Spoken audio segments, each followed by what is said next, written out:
spiritual concept was always there, recognized by the African, who thought that the spiritual force that ruled the universe was in everything that lives.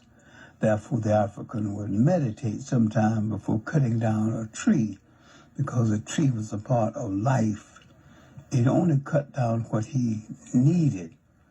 And he thought that the spiritual force of the universe was in the water, so he could stand by the water and meditate or pray on a tree, and he could stand by the tree in himself, so he could meditate within himself. And so he did not need a church as such, and he did not need someone to intervene between himself and the spiritual force of the universe, because he thought that he was a part of that totality and he could communicate directly. Now, Dr. Clark, what is the difference between religion and spirituality? Religion is an artificial form that came later when man organized spirituality into forms and denominations, into concepts. And each group tried to prove that their concept was the true concept and the one most entitled to prevail.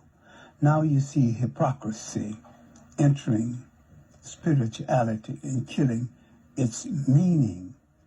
Now, spirituality is the recognition of the spiritual force of the universe and the recognition of your relationship toward all living things and your responsibility toward all living things. I have examined a lot of African indigenous belief systems, and most of them are based on African spirituality as against religions. And spirituality, you do not discriminate. Your wife can belong to one version of it, you can belong to another, and there's no conflict between you based on that. And this was carried over into the United States, because within my own family, I got nearly everything except the Catholic.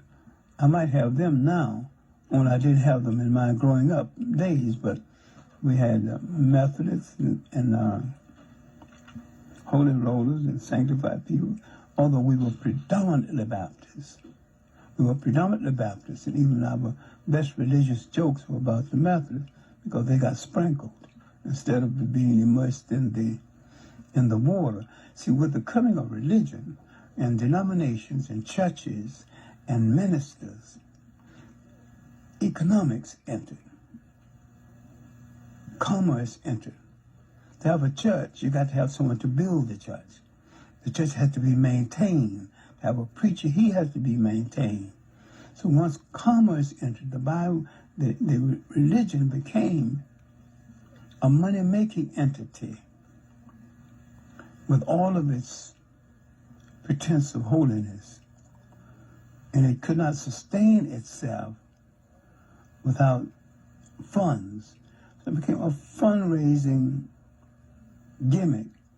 And I say that going away from spirituality, which is the recognition of all living things in their worth, when in religion you give preference to your chosen denomination, and people who adhere to your chosen denomination. Religion has a sense of prejudice throughout. In fact, nearly all religions are violations of the God concept by dictionary definition.